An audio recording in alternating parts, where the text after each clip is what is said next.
আজকে ভিডিওটা একটু বড় হয়ে গেছে অনেকটাই। তো সবাই দেখো, ভালো লাগবে। সবার কেমন লাগবে, আমাকে কেমন হয়েছে আমাকে জানাবে। তো আজকের দিনটা হচ্ছে শুক্রবার সন্ধ্যা। এখন আমি কাজ থেকে চলে এসেছি, এসে এখন তোমার যা যা জিনিস ছিল, একটা অনলাইনে আমার জিনিস এসেছিলো, তো সেটাই হচ্ছে নিয়ে তারপরে বাজার টাজার করে এই যে বাড়িতে এসেছি। এসে এখন তোমার কি করছি, ফ্রেশ হয়ে গেছি। ফ্রেশ হয়ে নিয়ে একটু কিছু খাবো, খিদেও পেয়ে যায় এই সন্ধ্যাবেলার টাইমটাতে। তো সেই জন্যই ভাবছিলাম কি খাবো। আর আমার বর আজকে ফরমাইশ করেছে রাতে রান্নার জন্য। তো এসেই তো আগে ফ্রেশ হয়ে, মুখের মধ্যে এত গরম, মানে গরমে না কি যেন বেরিয়ে যায় সব স্কিনের মধ্যে গুড়ি গুড়ি, ভালো লাগে না। তারপরে যেখানে আমি একটা ব্রেড বাটার দিয়ে সেঁকে নিয়েছি, নিয়ে সেটাই খাচ্ছিলাম। আর তোমাদের গরমে কি কারো স্কিনে কি এরকম হয় যে মানে যখন বেশি গরমটা লাগে লাল হয়ে গুড়ি গুড়ি কিছু বেরিয়ে গেছে? কারো যদি হয়, কেউ কীভাবে সেটাকে কিছু ইউজ করো নাকি, আমাকে একটু জানাবে, তাহলে আমার ভালো হতো, কমেন্ট করে জানাতে পারো।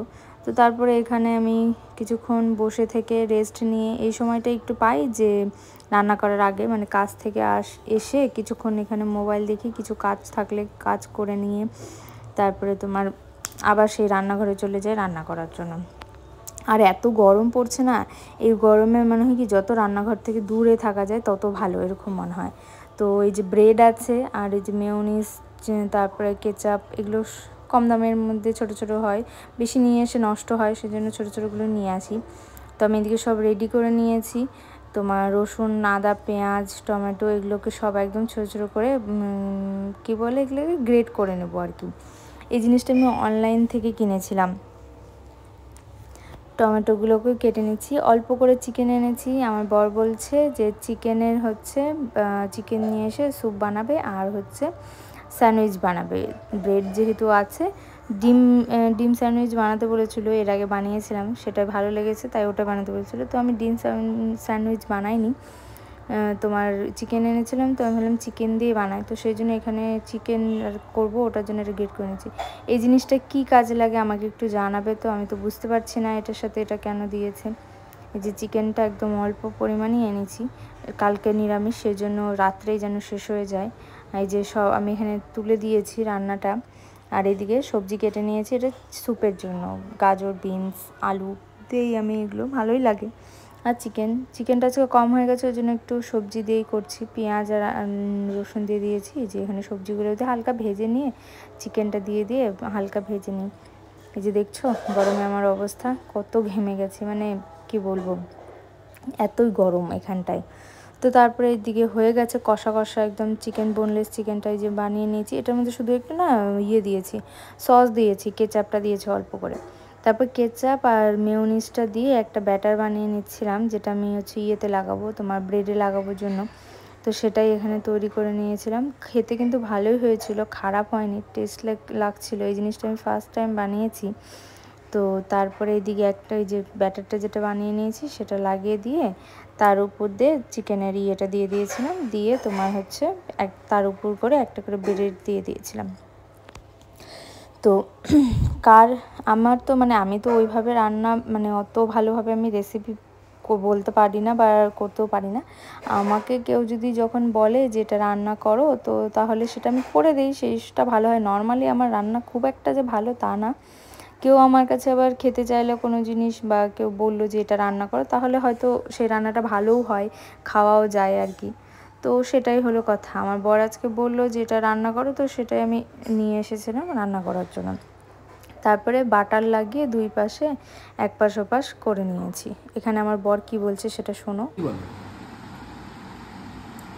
বলো একটু রিভিউ দাও, কেমন হয়েছে? মুখ দেখাচ্ছে না, না কেমন হয়েছে বলো, বলো, দোকান খুলে বসলো না, জোরে করে বলো, ভালো করে বলো, কেমন হয়েছে? ভালো হয়েছে, জোরে বলো একটু। টেস্টি হয়েছে না? ফরমাইশ পূরণ হয়েছে?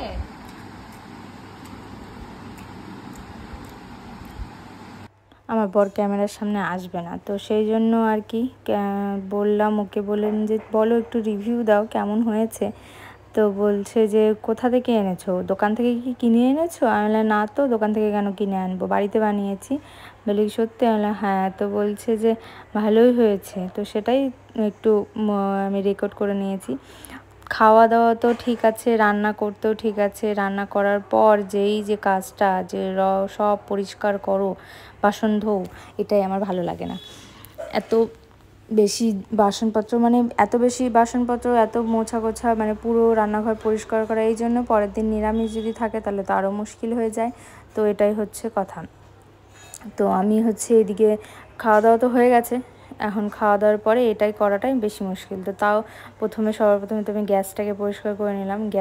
গ্যাসের নিচে সব দিক দিয়ে দেওয়াল টাওয়ালগুলো সব পরিষ্কার করে নেওয়ার পর একটা একটা করে মানে আগে আমি কাজ করতে করতে বাসন কিছু ধুয়ে রেখেছিলাম। সবসময় তো অত বাসন থাকে না, দুজনই মানুষ, কতই আর বাসন বেরোবে। তো তারপরে যেগুলো লেগেছিল আর কি রান্না করতে, আর হচ্ছে কালকে যেহেতু নিরামিষ, সবই কিছু ধুয়ে নিতে হয় আমার। তারপরে তোমার হচ্ছে এখানে একটা একটা করে সব কিছু ধুয়ে ফটাফট করে নিচ্ছিলাম, কেন রাত্রিও হয়ে যাচ্ছিল, অনেক রাত হয়ে যায়। তারপর আবার ঘুমিয়ে আবার সকালে উঠে আবার রান্না করার থাকে। তো সেই জন্য এদিকে আমি ফটাফট করে তোমার হচ্ছে সব যেগুলো ছিল আর কি, প্রেশারটাতে চিকেনটা স্যুপ করেছিলাম, তো সেটাই ছিল। তারপর এদিকে সব এই সাইডটা পরিষ্কার করা হয়ে গেছে। তারপর এক এক করে তোমার আমি এদিকটাতে পুরো আমি পরিষ্কার করে নিচ্ছিলাম। একবার সাবানের দিয়ে মুছে নিয়েছিলাম, তারপরে আবার হচ্ছে কাপড় দিয়ে মুছে নিচ্ছিলাম। তো এটাই আর কি ফটাফট সব থেকে, মানে সব কিছু করার পর, খাওয়া দাওয়ার পর না এই জিনিসটা ভালো লাগে না, কিন্তু কিছু করার নেই, করতেই হয় আর কি আর বলবো বলো। এটা সবারই আছে যারা মানে সংসার করছে আর কি, মেয়েরা যারা, তার মধ্যে যারা বাইরে কাজ করে আর কি, তারা বুঝবে আরও বেশি ভালো করে যে এই জিনিসটা মানে কি না থাকলে কত ভালো হতো। খাওয়াটাই যদি না থাকতো তাহলে মানুষের যে কত ভালো হতো, মানুষ কাজই করছে খাওয়ার জন্য আর কি। তো এদিকে সব কাপড় যেগুলো আমি ইউজ করি সব কিছু পরিষ্কার করে নিয়েছিলাম, যেগুলো হাঁড়ি ধরার থাকে। আচ্ছা, এই চাকুটা না আমি কাঁঠাল কেটেছিলাম চাকুটা দিয়ে, তেল লাগিয়ে নিয়েছিলাম, তাও না এটা থেকে আঠাটা যাচ্ছেই না কিছুতেই। তো কেউ যদি জানো আমাকে জানাবে, তো কাঁঠালের আঠা মানে চাকু বটি থেকে কিভাবে উঠানো যায়। হাতের আঠাগুলো তো তেল লাগিয়ে নিলেও হাতে থেকে যায়, কোনো মতে সেটাকে উঠিয়ে আমি কাজ করি। কিন্তু এই যে চাকু থেকে আর উঠছে না আঠা। আমি তো মানে চাকু দিয়েই জিনিসপত্র সবজি কাটি বেশি, তো সেই জন্য আর কি। কেউ জানলে আমাকে কমেন্টে জানাবে। তারপরে এই যে দেখো পরিষ্কার হয়ে গেছে। আমার রান্নাঘরটা যদিও ছোট, সেই জন্য আর কি হয়ে গেছে, সব কিছু পরিষ্কার করে নিয়েছি।